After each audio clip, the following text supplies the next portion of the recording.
Class live हुआ जी? है live हो गया, चल रहा है। चलिए आ जाइए। पिछले क्लास में क्वेश्चन नंबर 155 तक हो चुका था। आज होगा क्वेश्चन नंबर 156 से ऑनवर्ड। क्वेश्चन नंबर 156 कह रहा है, भारत में रेलवे का जनक किसे माना जाता है? भारत में रेलवे का जनक किसे माना जाता है? देखिए, भारत में रेलवे का जनक जो है डलहौजी को माना जाता है। भारत में रेलवे का जनक लॉर्ड डलहौजी को माना जाता है। और लॉर्ड डलहौजी को भारत में रेलवे का जनक इसलिए माना जाता है क्योंकि भारत में पहली बार रेलगाड़ी का परिचालन डलहौजी के समय ही हुआ था। आप सब लोग डलहौजी के शासनकाल से अवगत होंगे। डलहौजी का शासनकाल है 1848 से 1856। यह डलहौजी का शासनकाल है। पहली बार भारतवर्ष में डलहौजी के शासनकाल में 16 अप्रैल 1853 को रेलगाड़ी का परिचालन मुंबई से थाने के बीच हुआ था। मुंबई से थाने के बीच हुआ था और मुंबई से थाने के बीच 34 किलोमीटर में रेलगाड़ी का परिचालन हुआ था। 34 किलोमीटर में रेलगाड़ी का परिचालन हुआ था। यही कारण है कि डलहौजी को भारत में रेलवे का जनकीय पिता कहा जाता है। और यही कारण है कि प्रत्येक वर्ष 16 अप्रैल को राष्ट्रीय रेल दिवस के रूप में मनाया जाता है। राष्ट्रीय रेल दिवस के रूप में मनाया जाता है। और साथ ही साथ 10 अप्रैल से 16 अप्रैल का जो सप्ताह होता है, 10 अप्रैल से 16 अप्रैल का जो सप्ताह होता है, इस सप्ताह को राष्ट्रीय रेल सप्ताह के रूप में मनाया जाता है। राष्ट्रीय रेल सप्ताह, राष्ट्रीय रेल सप्ताह के रूप में मनाया जाता है। क्लियर है? याद रखिएगा। तो बता दीजिए आप हमको, भारत में रेलवे का जनक किसे माना जाता है?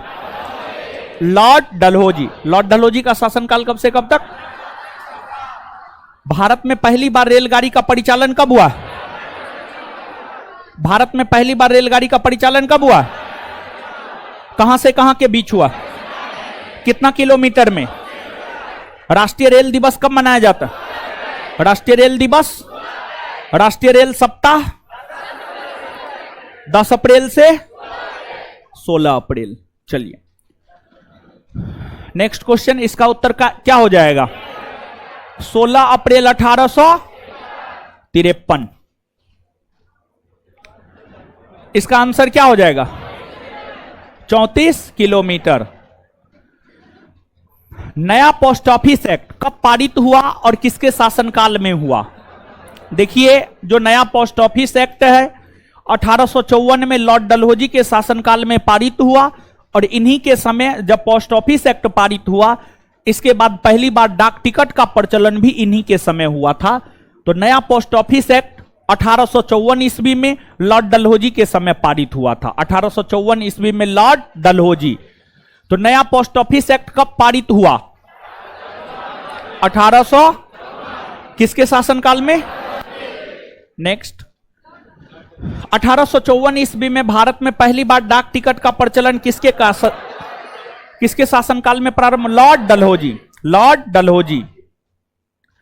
कब स्वतंत्र विभाग के रूप में लोक सेवा विभाग की स्थापना हुई? 1854। 1854। कलकत्ता एवं आगरा के बीच पहली बार लॉर्ड डलहौजी के समय किस वर्ष बिजली से संचालित तार सेवा शुरू हुई? 1853। लॉर्ड डलहौजी ने अपनी ग्रीष्मकालीन राजधानी किसे बनाया? शिमला। किसे बनाया? शिमला। शिमला को बनाया। अधिकारियों की नियुक्ति हेतु प्रतियोगिता परीक्षा की व्यवस्था किसने की थी? अधिकारियों की नियुक्ति हेतु प्रतियोगिता परीक्षा की व्यवस्था 1853 के चार्टर एक्ट में की गई थी। 1853 के चार्टर एक्ट में की गई थी। और जब यह एक्ट पारित हुआ था तो उस समय लॉर्ड डलहौजी हुआ करते थे। तो इसलिए हम कह सकते हैं कि इस प्रश्न का उत्तर क्या हो जाएगा आपको? लॉर्ड डलहौजी। 1863 ईस्वी में सर्वप्रथम किस भारतीय ने लंदन में हुई सिविल सेवा परीक्षा में सफलता प्राप्त की? सत्येंद्रनाथ टैगोर। सत्येंद्रनाथ टैगोर। याद रखिएगा, ठीक है। 1863 ईस्वी में हुई। सर्वप्रथम किस भारतीय ने लंदन में हुई सिविल सेवा परीक्षा में सफलता प्राप्त की? किसने? सत्येंद्रनाथ टैगोर ने। नेक्स्ट अगला है, भारत में कंपनी द्वारा नियुक्त अंतिम गवर्नर जनरल कौन था? भारत में कंपनी द्वारा नियुक्त अंतिम गवर्नर जनरल था Lord Canning. Lord Canning, Lord Canning. Bharat में कंपनी द्वारा नियुक्त अंतिम गवर्नर जनरल कौन था? Lord Canning. ब्रिटिश साम्राज्य के अधीन नियुक्त भारत का प्रथम वायसराय कौन था? Lord Canning. Lord Canning. 1857 ईस्वी का विद्रोह किसके शासनकाल में हुआ था? Lord Canning. लॉर्ड कैनिंग, क्योंकि कैनिंग का शासनकाल है 1856 से 62 और डलहौजी है 1848 से 56 और कॉर्नवालिस 1786 से 1793। तो स्पष्ट हो रहा है कि जो है आपको 1857 ईस्वी के विद्रोह के समय जो है आपको लॉर्ड कैनिंग हुआ करते थे। लॉर्ड कैनिंग हुआ करते थे, समझ गए। ये ऐसा प्रश्न है, हमको लगता है कोई ऐसा परीक्षा नहीं होगा जो इस प्रश्न को ना पूछा होगा, समझ गए। तो याद रखिएगा, काफी इंपोर्टेंट प्रश्न है। 1857 ईस्वी का विद्रोह किसके शासनकाल में हुआ था? किसके शासनकाल में? Lord Canning. किस विद्रोह के बाद प्रशासनिक सुधार के अंतर्गत भारत का शासन कंपनी के हाथों से सीधे ब्रिटिश सरकार के नियंत्रण में ले लिया गया था? 1857 ईस्वी के विद्रोह के बाद। 1857 ईस्वी के विद्रोह के बाद। 1861 ईस्वी में उच्च न्यायालय अधिनियम किसके शासनकाल में बनाया गया था? लॉर्ड कैनिंग के समय बनाया गया था। Lord Canning. इसका शासनकाल है 1856 से 1862। तो इन्हीं के समय 1861 ईस्वी में उच्च न्यायालय अधिनियम आया और इसी उच्च न्यायालय अधिनियम के तहत 1861 के उच्च न्यायालय अधिनियम के तहत ही बंबई, मद्रास, कलकत्ता में पहली बार 1862 ईस्वी में उच्च न्यायालय का गठन हुआ था। तो यह पूछा जा रहा है कि उच्च न्यायालय अधिनियम किसके शासनकाल में आया था? तो लॉर्ड कैनिंग के समय 1861 में। सन 1866 ईस्वी में आगरा में एक उच्च न्यायालय की स्थापना की गई, जिसे 1875 में कहां स्थानांतरित कर दिया गया? इलाहाबाद में। कहां? इलाहाबाद।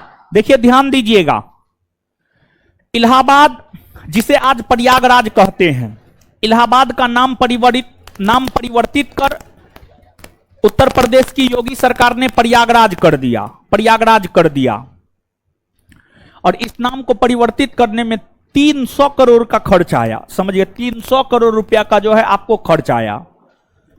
आज जिसे आप प्रयागराज कहते हैं, पहले उसे इलाहाबाद कहा जाता था। इलाहाबाद हाईकोर्ट।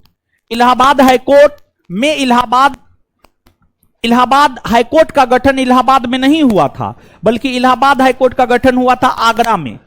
आगरा में हाईकोर्ट का गठन 1866 ईस्वी में हुआ और आगरा से हाईकोर्ट को स्थानांतरित 1875 ईस्वी में इलाहाबाद कर दिया गया। इलाहाबाद कर दिया गया। इलाहाबाद हाईकोर्ट, जिसे आज के डेट में जो है प्रयागराज हाईकोर्ट कहा जाता है, पूरे विश्व के भीतर सबसे अधिक न्यायाधीशों की संख्या वाला हाईकोर्ट प्रयागराज ही है। 150 से ज्यादा न्यायाधीश जो है प्रयागराज हाईकोर्ट में आपको देखने को मिलता है। आंसर आपको इलाहाबाद हो जाएगा। दिल्ली हाईकोर्ट का गठन 1866 ईस्वी में हुआ था। कोलकाता हाईकोर्ट का गठन 1862 में हुआ था। 1862 में हुआ था। ए लड़की खड़ा हो जाइए। कौन दो ऐसे केंद्र शासित प्रदेश है जिसका अपना हाईकोर्ट है?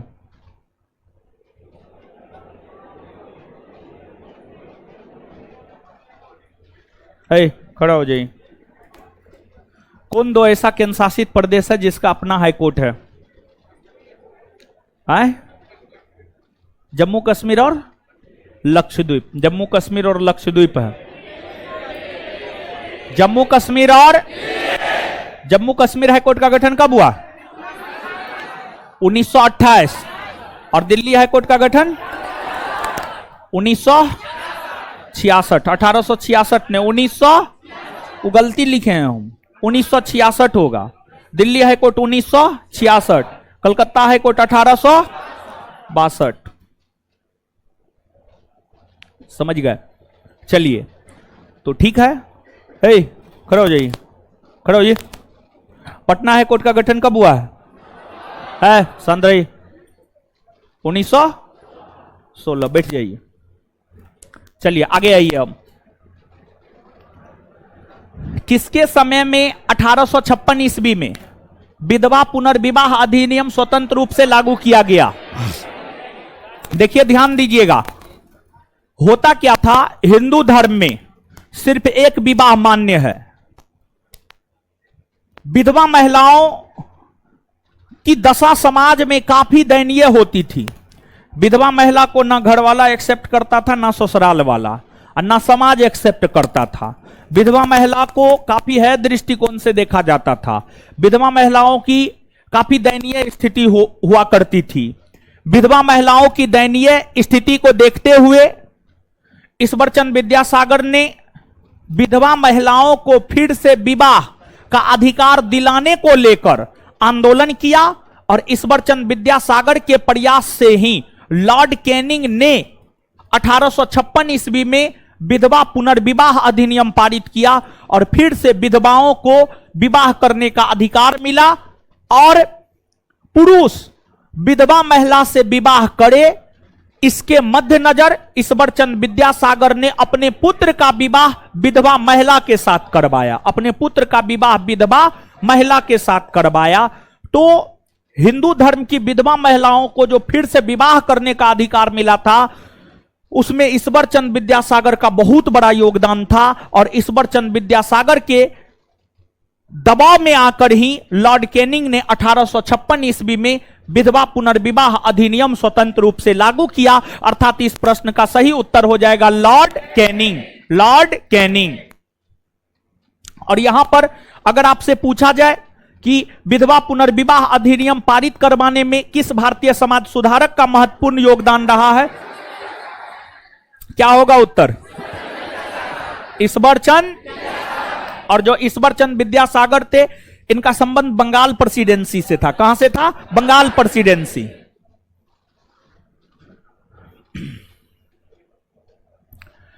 भारत में पहला कानूनी विधवा विवाह 7 दिसंबर 1856 ईस्वी को ईश्वरचंद विद्यासागर की देखरेख में कहां हुई? कलकत्ता में हुई। कहां हुई? कलकत्ता में। कलकत्ता में। तो याद रखिएगा इसको, भारत में पहला कानूनी विधवा विवाह 7 दिसंबर 1856 ईस्वी को ईश्वरचंद विद्यासागर की देखरेख में कहां हुई? कहां हुई? कलकत्ता में। 1857 ईस्वी में किसके समय में महालेखा परीक्षक पद का सृजन किया गया, जो स्वतंत्रता के बाद नियंत्रक एवं महालेखा परीक्षक बना? Lord Canning. Lord Canning.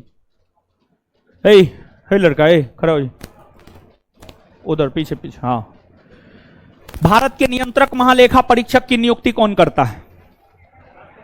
Bharat के राष्ट्रपति। भारत के सार्वजनिक धन का संरक्षक कौन होता है? राष्ट्रपति होता है। भारत के सार्वजनिक धन का संरक्षक यही नियंत्रक महालेखा परीक्षक होता है। खड़ा रहिए अब आप। लड़की, खड़ा हो जाइए, खड़ा होइए, खड़ा होइए। हाँ खड़ा हो, नहीं उधर उधर पीछे। हाँ बताइए आप। कैग की नियुक्ति भारत के राष्ट्रपति करते हैं कौन अनुच्छेद के तहत? है शांत रहिए, इधर इधर इधर। कैग की नियुक्ति भारत की राष्ट्रपति करते हैं कौन अनुच्छेद के तहत? है एकदम गोबर सब है, दिमाग में भूसा भरा हुआ है। लड़का, खड़ा हो जाइए। कैग की नियुक्ति भारत के राष्ट्रपति कौन अनुच्छेद के तहत करते हैं?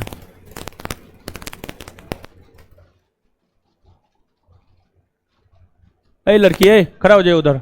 हाँ खड़ा हो जाइए। हाँ, कैग की नियुक्ति भारत के राष्ट्रपति कौन अनुच्छेद के तहत करते हैं?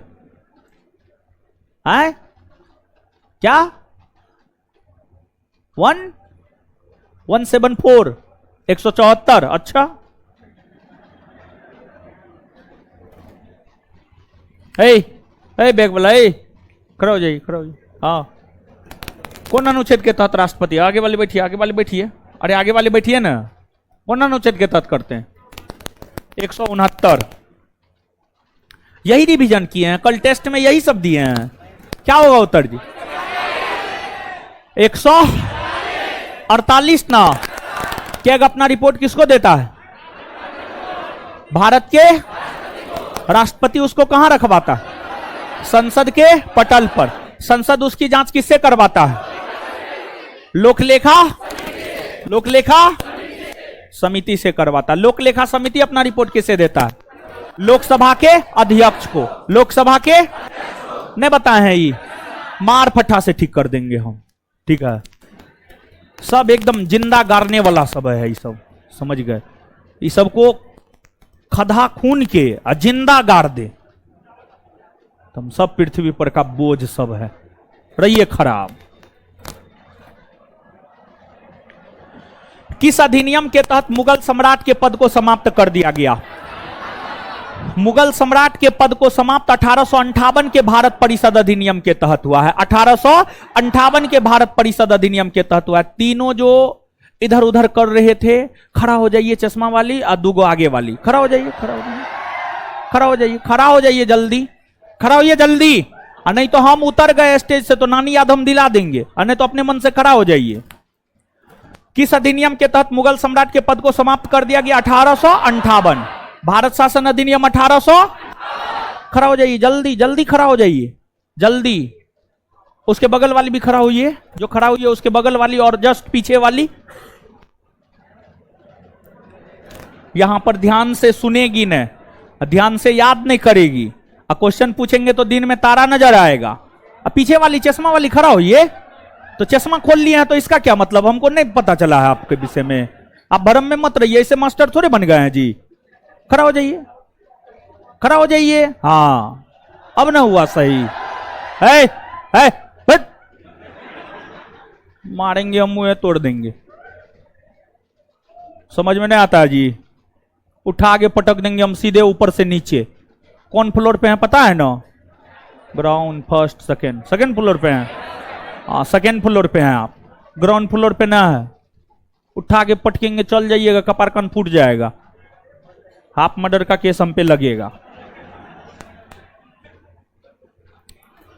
व्यक्तिगत सिद्धांत को किसके शासनकाल में समाप्त कर दिया गया? देखिए, व्यक्तिगत सिद्धांत लागू किया था लॉर्ड डलहौजी ने, और व्यक्तिगत सिद्धांत के तहत ही लॉर्ड डलहौजी ने भारत में ब्रिटिश साम्राज्य का विस्तार किया। और डलहौजी के बाद बने कैनिंग, और कैनिंग ने ही व्यक्तिगत सिद्धांत को समाप्त कर दिया। तो ध्यान रहे आपको, व्यक्तिगत सिद्धांत को लागू किया था किसने? तो व्यक्तिगत सिद्धांत को लागू किया लॉर्ड डलहौजी ने और समाप्त किया लॉर्ड कैनिंग ने। तो आपसे पूछा जा रहा है समाप्त किसने किया? तो लॉर्ड कैनिंग ने, लॉर्ड कैनिंग ने। तो बता दीजिए व्यक्तिगत सिद्धांत लागू किसने किया? लागू किसने किया? डलहौजी ने। समाप्त किसने किया? समाप्त किसने किया? कैनिंग ने। इंडियन काउंसिल एक्ट कब पारित हुआ तथा पोर्टफोलियो प्रणाली कब लागू की गई? 1861। 1861। 1861। मैकाले द्वारा प्रारूपित दंड संहिता को कब कानून बनाया गया? 1858। 1858। अपराध विधान संहिता कब लागू की गई? 1859। किस अंग्रेज अधिकारी ने बहाबी आंदोलन का दमन किया? देखिए, बहाबी आंदोलन सैयद अहमद रय बरेलवी के द्वारा चलाया गया था। बहाबी आंदोलन का लक्ष्य था भारत का इस्लामीकरण करना, और इस बहाबी आंदोलन का सबसे प्रमुख केंद्र बना था अपना पटना। बहाबी आंदोलन का दमन लॉर्ड एल्गिन प्रथम ने किया था। लॉर्ड एल्गिन प्रथम ने, लॉर्ड एल्गिन प्रथम ने। तो बहाबी आंदोलन का दमन किसने किया? किसने किया? किसने अफगानिस्तान के संबंध में हस्तक्षेप की नीति अपनाई जिसे शानदार निष्क्रियता के नाम से जाना जाता है? अफगानिस्तान के साथ हस्तक्षेप की नीति लॉर्ड लॉरेंस ने अपनाई और उसे ही शानदार निष्क्रियता का सिद्धांत कहा जाता है। तो किसने अफगानिस्तान के साथ हस्तक्षेप की नीति अपनाई जिसे शानदार निष्क्रियता का सिद्धांत का? किसे? Lord Lawrence. किसने हेनरी कैंपबेल के नेतृत्व में एक अकाल आयोग का गठन किया था? हेनरी कैंपबेल के नेतृत्व में एक अकाल आयोग का गठन लॉर्ड लॉरेंस ने किया था। किसने किया था? किसने किया था? हेनरी कैंपबेल के नेतृत्व में एक अकाल आयोग का गठन किसने किया? हेनरी कैंपबेल के नेतृत्व में एक अकाल आयोग का गठन किसने किया? Lord Lawrence. किसके शासनकाल में भारत एवं यूरोप के बीच प्रथम समुद्री टेलीग्राफ सेवा शुरू की गई? Lord Lawrence. किसके समय? Lord Lawrence. लॉर्ड मेयो ने कब अजमेर में मेयो कॉलेज की स्थापना किया? देखिए, लॉर्ड मेयो यह चाहता था कि भारतीय राजा महाराजा के जो पुत्र है वो भी शिक्षा ग्रहण कर सके, और भारतीय राजा महाराजाओं के पुत्र को शिक्षा ग्रहण करने के उद्देश्य से ही लॉर्ड मेयो ने 1872 ईस्वी में राजस्थान के अजमेर में एक कॉलेज की स्थापना किया जिसे मेयो कॉलेज कहा गया। मेयो कॉलेज 1872 ईस्वी में लॉर्ड मेयो के द्वारा खोला गया था। Lord Mayo. लॉर्ड मेयो के शासनकाल में किस वर्ष कृषि विभाग की स्थापना हुई थी? 1872 में। 1872 में। भारत में अंग्रेजों के समय में प्रथम जनगणना 1872 ईस्वी में किसके कार्यकाल में हुई? लॉर्ड मेयो के समय। किसके समय हुई थी? Lord Mayo. लॉर्ड मेयो के समय हुई थी। एक अफगान शेर अली अफरीदी 8 फरवरी 1872 ईस्वी को किस अंग्रेज अधिकारी को चाकू मारकर हत्या कर दिया? Lord Mayo. Lord Mayo. ये गया हुआ था अंडमान निकोबार द्वीप समूह के पोर्ट ब्लेयर में स्थित सेलुलर जेल की यात्रा पर गया हुआ था, और शाम का समय था। उस जेल में कैदी सब था। शाम के समय अंधेरा का फायदा शेर अली अफरीदी ने उठाया और चाकू गोद कर उसकी हत्या कर दी। ये एक ऐसे भारतीय वायसराय हुए जिनके कार्यकाल के दौरान ही जिनकी हत्या कर दी गई है। आप ये बात निश्चित तौर पर याद रखिएगा, ये बात आपसे आपके परीक्षा में पूछा जाता है। कौन ऐसे भारतीय वायसराय हुए जिनकी हत्या उनके कार्यकाल के दौरान ही कर दी गई थी? लॉर्ड मेयो एक ऐसे भारतीय वायसराय हुए जिनकी हत्या उनके कार्यकाल के दौरान ही कर दी गई थी। कौन ऐसे भारतीय वायसराय हुए जिनकी हत्या उनके कार्यकाल के दौरान कर दी गई? कौन हुए? Lord Mayo. किसने यह घोषणा की थी कि मेरा उद्देश्य करों को हटाना तथा अनावश्यक वैधानिक कार्रवाइयों को बंद करना? वैज्ञानिक ने वैधानिक कार्रवाइयों को बंद करना। यह स्टेटमेंट है लॉर्ड नॉर्थब्रुक का। लॉर्ड नॉर्थब्रुक का। लॉर्ड नॉर्थब्रुक का। नेक्स्ट, पंजाब का कूका आंदोलन के समय किस ब्रिटिश अधिकारी का शासन था? पंजाब के कूका आंदोलन के समय लॉर्ड नॉर्थब्रुक का शासन था। एक प्रसिद्ध उपन्यासकार, निबंधकार एवं साहित्यिक ज्ञान की वजह से साहित्य कोश में इसे ओवन मेरिडिथ के नाम से जाना जाता। Lord Lytton. Lord Lytton. देखिए, जो लॉर्ड लीटन है इनका शासनकाल है 1876 से 1880। जो लॉर्ड लीटन है इनका कार्यकाल है 1876 से 1880। आप समझिएगा, लॉर्ड लीटन एक प्रतिक्रियावादी वायसराय था। इन्होंने हर काम भारतीयों के विरोध में जाकर किया। इनके समय लगभग पूरे भारतवर्ष में अकाल पड़ा हुआ था। पूरा भारतवर्ष लगभग अकालग्रस्त था इनके समय। पूरा भारतवर्ष लगभग अकालग्रस्त था इनके समय। लेकिन अकाल पीड़ितों को बहुत ज्यादा मदद इन्होंने नहीं किया, परंतु ब्रिटेन की महारानी विक्टोरिया को कैसर ए हिंद की उपाधि देने हेतु लाखों रुपया खर्च करके दिल्ली दरबार का आयोजन इन्होंने ही किया। पहली दिल्ली दरबार का आयोजन इन्हीं के समय 1 जनवरी 1877 को हुआ। 1 जनवरी 1877 को प्रथम दिल्ली दरबार का आयोजन इन्हीं के समय हुआ। प्रथम दिल्ली दरबार का आयोजन इन्हीं के समय हुआ। एक तरफ भारत में अकाल पड़ा हुआ है, उसको मदद नहीं कर रहा है, और दिल्ली दरबार का आयोजन कर लाखों रुपया फालतू का बर्बाद किया। दूसरा चीज, इन्होंने देखा कि भारत के जो शिक्षित लोग हैं, बुद्धिजीवी लोग हैं, वो भारतीय भाषा में समाचार पत्र निकालकर भारतीयों को जागरूक करने का काम कर रहा है, जिस वजह से इन्होंने वर्नाकुलर प्रेस एक्ट 1878 में लाया। 1878 ईस्वी में इन्होंने वर्नाकुलर प्रेस एक्ट लाया, और इस वर्नाक्यूलर प्रेस एक्ट के तहत भारतीय भाषा में छपने वाले समाचार पत्र, भारतीय भाषा में छपने वाले समाचार पत्र को प्रतिबंधित कर दिया गया। भारतीय भाषा में छपने वाले समाचार पत्र को प्रतिबंधित कर दिया गया। भारतीय भाषा जैसे हिंदी हो गया, मराठी हो गया, गुजराती हो गया, बंगाली हो गया, भारतीय भाषा में छपने वाले समाचार पत्र पर प्रतिबंध लगा दिया गया। और विशेष तौर पर जानते हैं, यह जो वर्नाकुलर प्रेस एक्ट लाया गया था, विशेष तौर पर बंगाली भाषा में छपने वाले समाचार पत्र सोम प्रकाश को प्रतिबंधित करने के लिए लाया गया था। सोम प्रकाश ईश्वरचंद विद्यासागर के द्वारा प्रकाशित किया जाने वाला समाचार पत्र था। विशेष तौर पर यह जो एक्ट लाया गया था vernacular press act, vernacular press act Som Prakash जो कि बांग्ला भाषा में छपने वाला समाचार पत्र था, बांग्ला भाषा में छपने वाला समाचार पत्र था, इसको प्रकाशित करने का काम ईश्वरचंद विद्यासागर कर रहे थे। ईश्वरचंद्र विद्यासागर, ईश्वरचंद विद्यासागर कर रहे थे। ठीक है, ईश्वरचंद विद्यासागर कर रहे थे। विशेष तौर पर इसी समाचार पत्र को प्रतिबंधित करने के लिए वर्नाकुलर प्रेस एक्ट लाया गया। लेकिन इस समाचार पत्र के साथ साथ भारतीय भाषा में छपने वाले अन्य समाचार पत्र को भी प्रतिबंधित किया गया।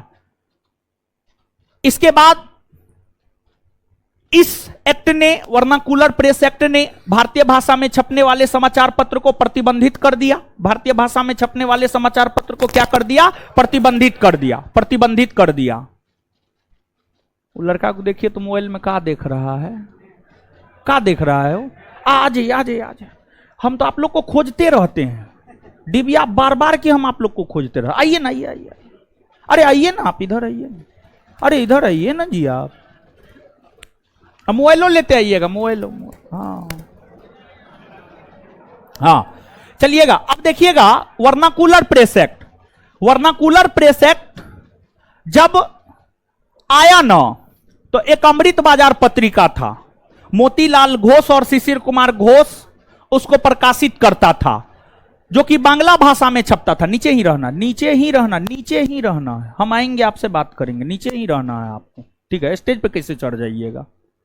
ठीक है, चलिए। जो वर्नाकुलर प्रेस एक्ट था, वर्नाकुलर प्रेस एक्ट की हम बात करें तो वर्नाकुलर प्रेस एक्ट के कारण अमृत बाजार पत्रिका रातों रात बांग्ला भाषा से अंग्रेजी भाषा में छपने लगा। तो आपसे पूछा जाता कौन ऐसा समाचार पत्र था जो रातों रात अंग्रेजी भाषा में छपने लगा? तो अमृत बाजार पत्रिका, अमृत बाजार पत्रिका। इसके संपादक थे मोतीलाल घोष और शिशिर कुमार घोष, मोतीलाल घोष और शिशिर कुमार घोष। और एक पत्रिका था द पायनियर, द पायनियर नामक पत्रिका ने इस वर्नाकुलर प्रेस एक्ट का समर्थन किया। द पायनियर नामक पत्रिका ने वर्नाकुलर प्रेस एक्ट का समर्थन किया, वर्नाकुलर प्रेस एक्ट का समर्थन किया। क्लियर है? इतना बात आप याद रखिएगा। तो बताइएगा आप हमको, वर्नाकुलर प्रेस एक्ट कब पारित हुआ है? कब पारित हुआ है? किसने पारित किया है? किसने? और इस वर्नाकुलर प्रेस एक्ट के तहत भारतीय भाषा में छपने वाले समाचार पत्र पर प्रतिबंध लगाया गया, हां या ना? हां। वर्नाकुलर प्रेस एक्ट के तहत किस पर प्रतिबंध लगाया गया? भारतीय भाषा में छपने वाले समाचार पत्र। वर्नाकुलर प्रेस एक्ट के तहत किस पर प्रतिबंध लगाया गया? भारतीय भाषा में छपने वाले, विशेष तौर पर कौन समाचार पत्र को प्रतिबंध? सोम प्रकाश किसके द्वारा निकाला? किसके द्वारा? और चलिए एक बात बताइएगा कि कौन समाचार पत्र ऐसा हुआ जो रातों रात वर्नाकुलर प्रेस एक्ट पारित होने के कारण अंग्रेजी भाषा में छपने लगा? अमृत बाजार, अमृत बाजार। और किस पत्रिका ने वर्नाकुलर प्रेस एक्ट का समर्थन किया? The Pioneer, the Pioneer, the. आगे आ जाइए।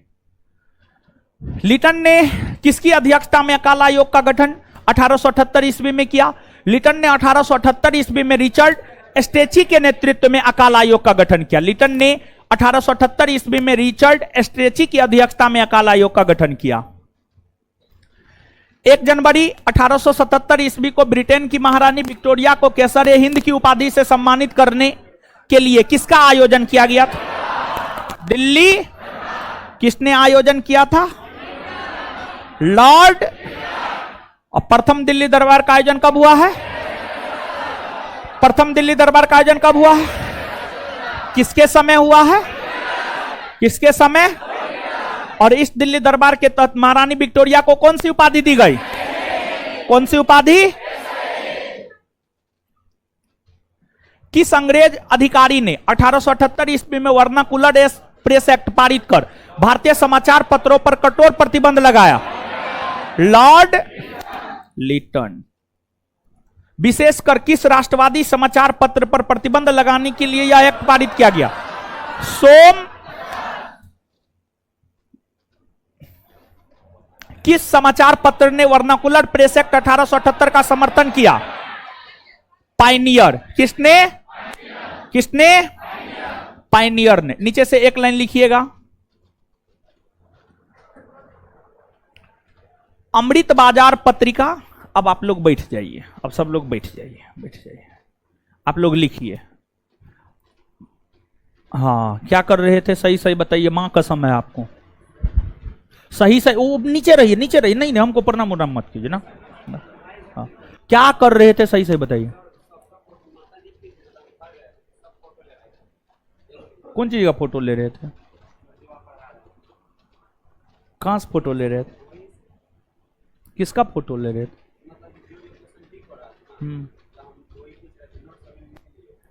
नोट्स नहीं लिए हैं?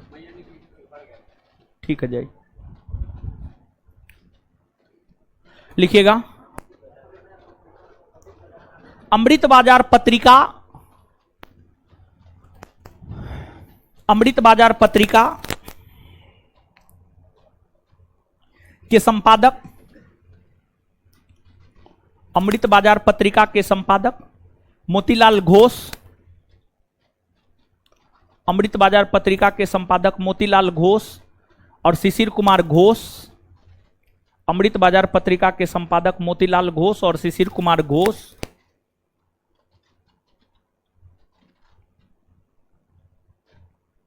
हुए हुए यह पत्रिका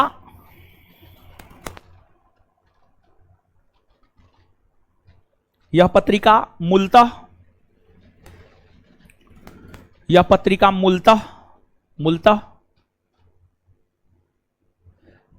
बंगाली भाषा में छपता था।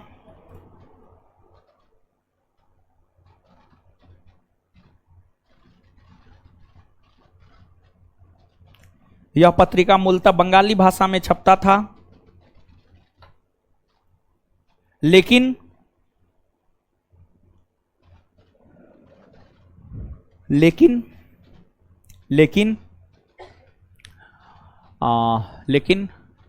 वर्नाकुलर प्रेस एक्ट पारित होने के कारण, वर्नाकुलर प्रेस एक्ट पारित होने के कारण वर्नाकुलर प्रेस एक्ट पारित होने के कारण वर्नाकुलर प्रेस एक्ट पारित होने के कारण वर्नाकुलर प्रेस एक्ट पारित होने के कारण यह पत्रिका रातों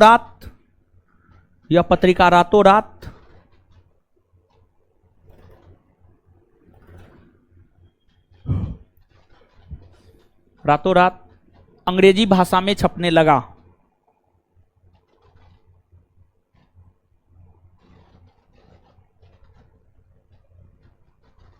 फुल स्टॉप। अगला पॉइंट, वर्नाकुलर प्रेस एक्ट को, अगला point, vernacular press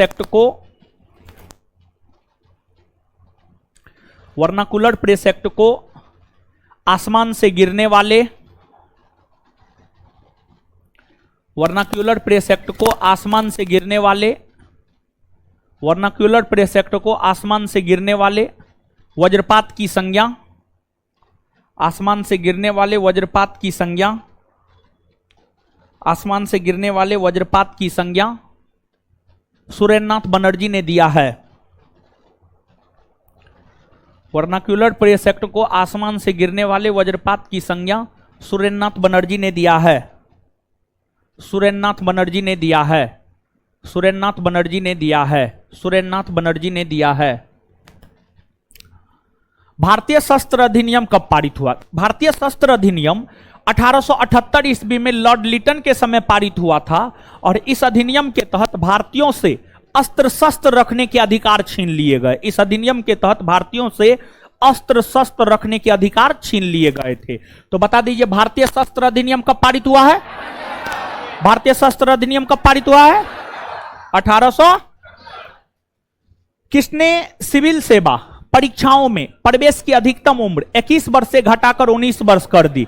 Lord Liton ने। लॉर्ड लिटन ने। देखिए ध्यान दीजिएगा, लॉर्ड लिटन यह चाहता था कि भारत के लोग सिविल सेवक के तौर पर नियुक्त ना हो, इसी वजह से उन्होंने उम्र को 21 वर्ष से घटाकर 19 वर्ष कर दिया।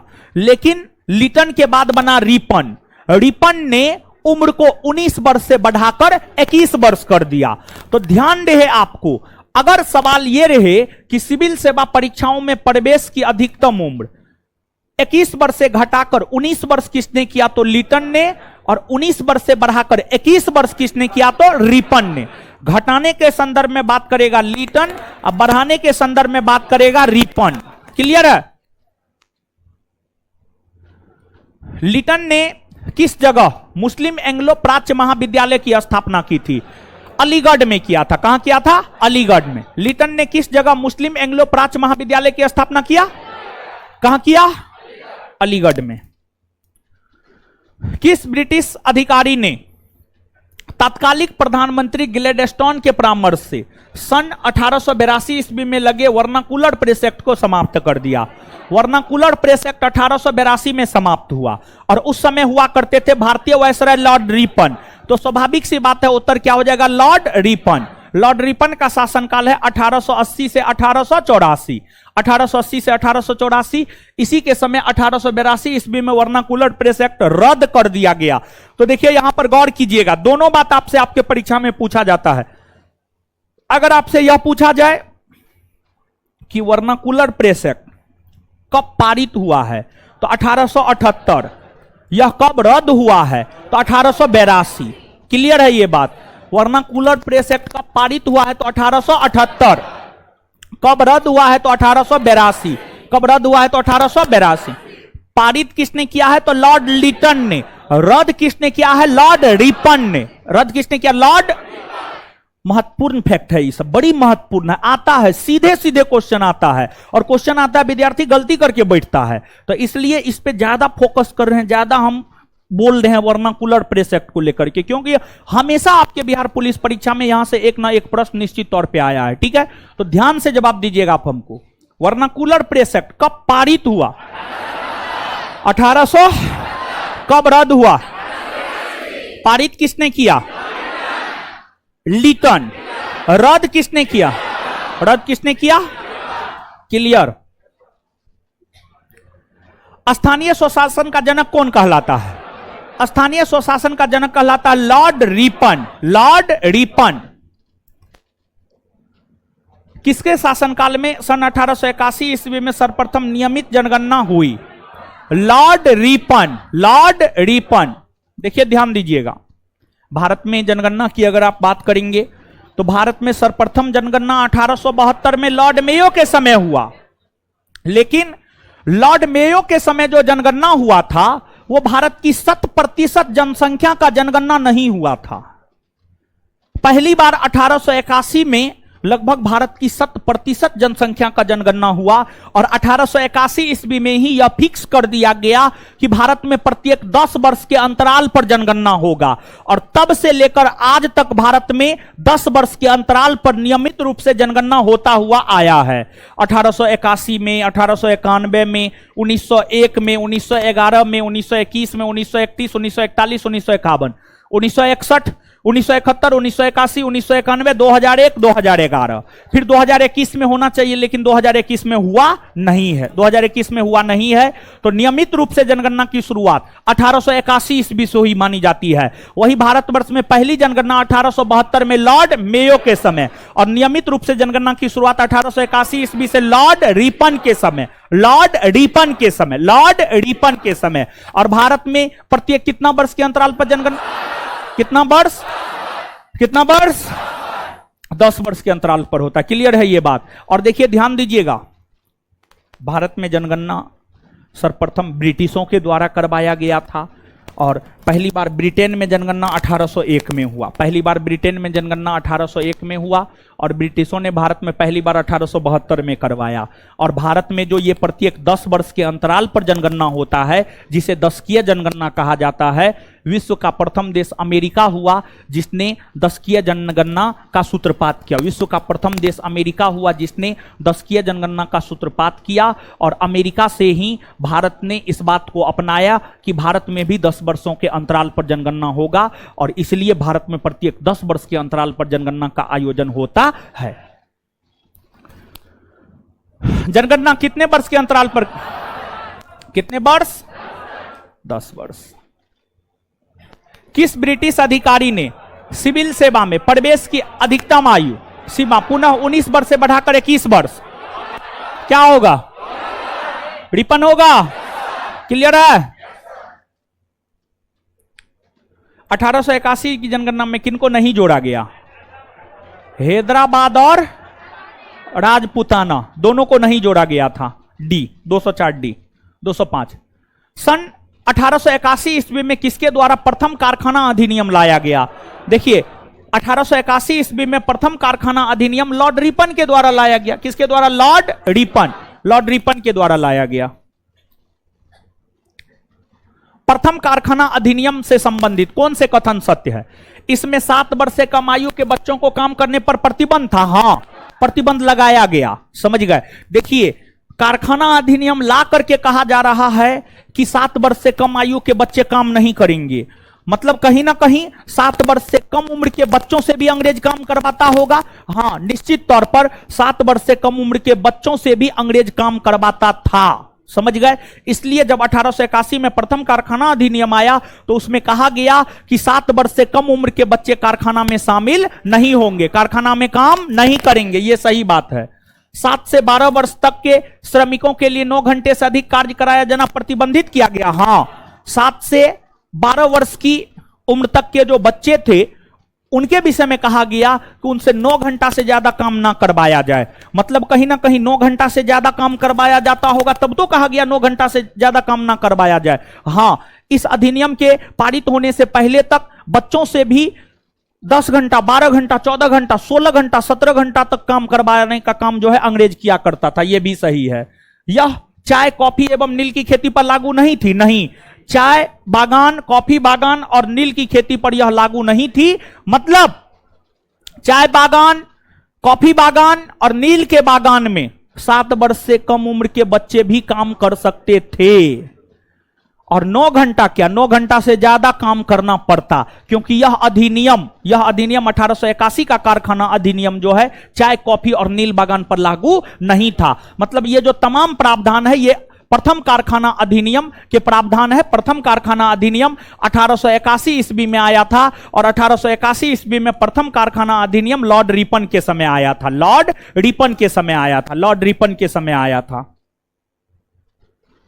आंसर हो जाएगा डी। इनमें सभी सब सही है। याद रखिएगा।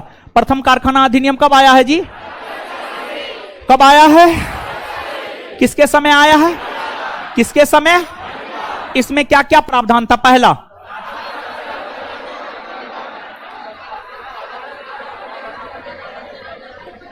दूसरा, तीसरा।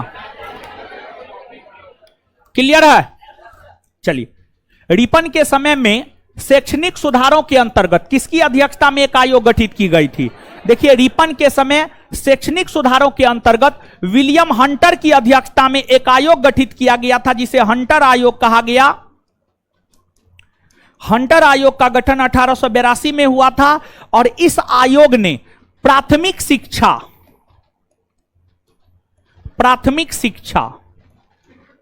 इस आयोग ने प्राथमिक शिक्षा पर बल दिया था। इस आयोग ने प्राथमिक शिक्षा पर बल दिया था। ठीक है, याद रखिएगा। ये बात याद रखना जरूरी है। नीचे से लिखिएगा। 1882 में गठित हंटर आयोग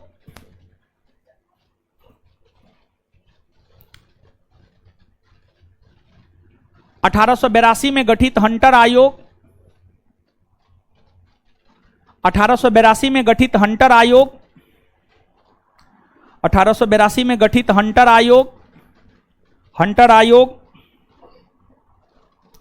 ने अपनी सिफारिश में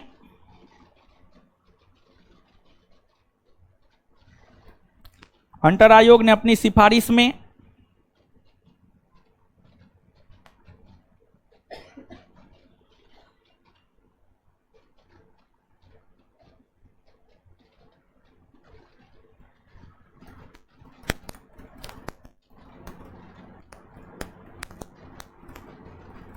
क्या लिखे हैं? 1882 में गठित हंटर आयोग अपनी सिफारिश में प्राथमिक शिक्षा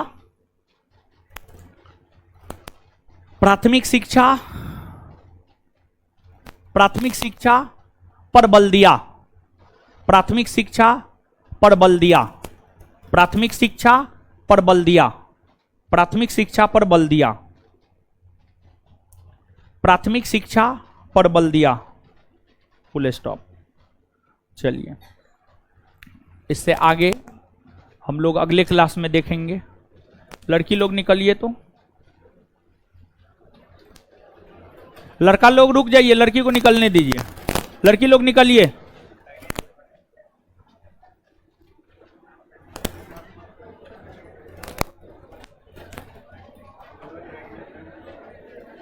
ए लड़का, ए बोलने रुकने के लिए समझ में नहीं आ रहा है जी।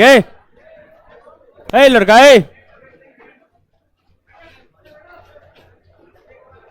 इससे आगे मिलेंगे अगले क्लास में। कल 12:30 बजे ज्योग्राफी के साथ मिलते हैं।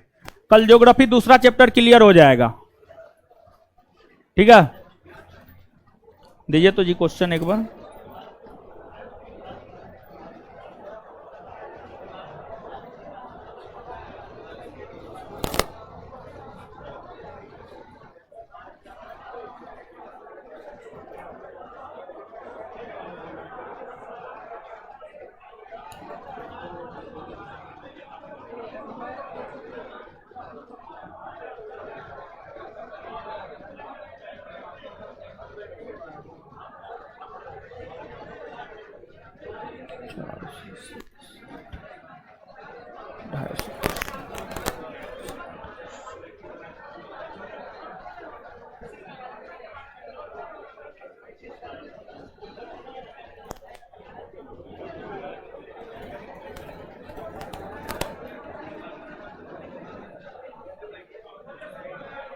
लीजिए।